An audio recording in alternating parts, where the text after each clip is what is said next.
नमस्कार। आज के इस एक्सप्लेनर में चलिए समय में थोड़ा पीछे चलते हैं, एक ऐसी प्राचीन सभ्यता के केंद्र की ओर जिसने सच में इतिहास की पूरी दिशा ही बदल कर रख दी। ये कोई आम कहानी नहीं है, ये उस दौर की बात है जब ज्ञान, विद्या ही दुनिया की सबसे बड़ी शक्ति हुआ करती थी। जरा कल्पना कीजिए, एक बेहद विशाल, भयंकर आग की। कोई ऐसी आग नहीं जो कुछ घंटों में बुझ जाए, बल्कि एक ऐसी आग जो लगातार कई महीनों तक धधकती रही। सोचकर ही रोंगटे खड़े हो जाते हैं ना। इस आग ने लाखों पांडुलिपियों को, पीढ़ियों के संचित ज्ञान को देखते ही देखते पूरी तरह से राख के ढेर में तब्दील कर दिया। ठीक है, तो चलिए इसमें थोड़ी गहराई से उतरते हैं। यहाँ सबसे बड़ा सवाल ये उठता है कि आखिर क्या हुआ जब सदियों का वो अथाह ज्ञान राख बन गया। देख लीजिए, ये सिर्फ कुछ पन्नों या किताबों का जलना नहीं था, ये एक पूरी की पूरी सभ्यता की बौद्धिक संपदा का विनाश था। आखिर ऐसा क्या था उस राख में जो हमने हमेशा के लिए खो दिया? भाग 1, नालंदा का उदय, 5वीं सदी की शुरुआत। आइए आगे बढ़ते हैं और देखते हैं कि ये सब कैसे विकसित हुआ। आज के बिहार में स्थित ये जगह, सच मानिए, महज एक विश्वविद्यालय नहीं थी, ये ज्ञान का एक पूरा का पूरा विशाल नगर था। गुप्त साम्राज्य के दौरान 5वीं शताब्दी में इस महान ज्ञान केंद्र की नींव रखी जाती है, फिर 12वीं शताब्दी आते आते इसका बेहद दुखद पतन होता है और अंततः आधुनिक युग में इसका पुनरुत्थान।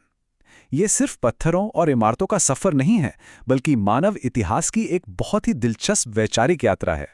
भाग 2, नालंदा का स्वर्ण युग, एक वैश्विक शिक्षा केंद्र। अगर हम इसकी अंतर्राष्ट्रीय विविधता की बात करें तो वो सच में कमाल की थी। चीन, कोरिया, जापान, तिब्बत, यहाँ तक कि पूरे दक्षिण पूर्व एशिया से बड़े बड़े विद्वान यहाँ खींचे चले आते थे। मतलब ये अपने समय का एक सच्चा वैश्विक संस्थान था। दुनिया भर की अलग अलग संस्कृतियों के लोग बस एक ही छत के नीचे बैठकर ज्ञान हासिल कर रहे थे। लेकिन यहाँ प्रवेश पाना कोई आसान काम नहीं था।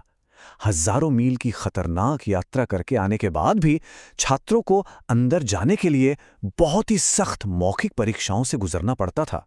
और पता है, वहां के द्वारपाल ही इतने बड़े विद्वान होते थे कि वो मुख्य द्वार पे ही ऐसे मुश्किल सवाल दागते थे जिनका जवाब देना अच्छे अच्छे ज्ञानियों के पसीने छुड़ा देता था।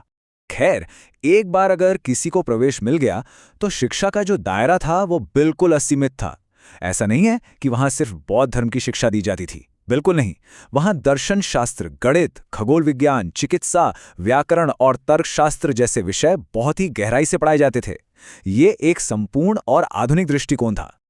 और ये बहुत ही शानदार तरीके से दर्शाता है कि उस समय वैश्विक मंच पर प्राचीन भारत कितना ज्यादा उन्नत था। जरा सोचिए, जब यूरोप के कई हिस्सों में विश्वविद्यालयों का कोई नामो निशान तक नहीं था, शिक्षा का ढांचा लगभग ना के बराबर था, ठीक उसी समय भारत में नालंदा जैसा एक विशाल और भव्य संस्थान पूरी दुनिया को ज्ञान की रोशनी दे रहा था। अद्भुत है ना? भाग 3, ज्ञान का विशाल खजाना, महान पुस्तकालय, धर्म गूंज। इस पूरे ज्ञान केंद्र का जो धड़कता हुआ दिल था वो था धर्म गूंज, जिसका शाब्दिक अर्थ है सत्य का खजाना। ये कोई आम पुस्तकालय नहीं था, ये एक ऐसा विशाल पुस्तकालय था जो कई बहुमंजिला इमारतों में फैला हुआ था और जिसमें लाखों, जी हां लाखों हस्तलिखित पांडुलिपियां बड़े जतन से सहेजी गई थीं। इसका पैमाना आज के ज़माने में भी हमें हैरान कर देता है। अब सवाल यह है कि ये सारी जानकारी आज हम तक पहुंची कैसे? तो इसका बहुत बड़ा श्रेय जाता है प्रसिद्ध चीनी विद्वान हुएनसांग को। वो खुद नालंदा आए, सालों तक यहाँ रहकर उन्होंने गहन अध्ययन किया और वापस लौटकर अपने यात्रा वृत्तांतों में जो बेहद बारीक विवरण उन्होंने लिखे, वही आज नालंदा के इतिहास को समझने के लिए हमारे सबसे महत्वपूर्ण ऐतिहासिक स्रोत हैं। ट्वेन थ्वांग के रिकॉर्ड्स के अनुसार यहाँ छात्रों की संख्या सचमुच दिमाग घुमा देने वाली थी, पूरे 10,000। जी हाँ, आपने सही सुना, एक प्राचीन आवासीय विश्वविद्यालय में एक ही समय पर 10,000 छात्र।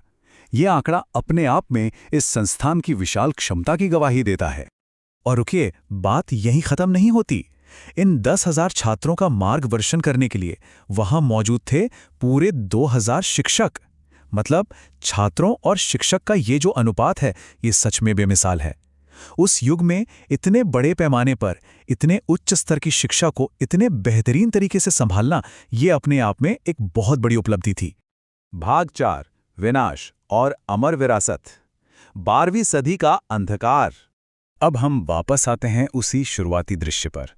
ऐतिहासिक तथ्य बिल्कुल स्पष्ट रूप से बताते हैं कि 12वीं शताब्दी के अंत में आक्रमणकारी बख्तियार खिलजी ने नालंदा पर हमला किया और इस आक्रमण का जो परिणाम हुआ वो इतिहास के पन्नों में दर्ज है। ज्ञान के सबसे बड़े केंद्र को जला दिया गया और पूरी तरह से तबाह कर दिया गया। और फिर वही भयानक आग, धर्मगूंज की वो लाखों करोड़ों अमूल्य पांडुलिपियां महीनों तक धू-धू कर जलती रहीं। सदियों का ज्ञान, अनगिनत पीढ़ियों का शोध, सब कुछ सिर्फ और सिर्फ राख में बदल गया। देखिए, ये समझना बहुत जरूरी है कि जब कोई पुस्तकालय जलता है ना, तो सिर्फ कागज या पन्ने नहीं जलते, बल्कि एक पूरी सभ्यता का, आने वाली पीढ़ियों का भविष्य जलकर खाक हो जाता है। भाग 5, फीनिक्स का उदय, आधुनिक पुनरुत्थान।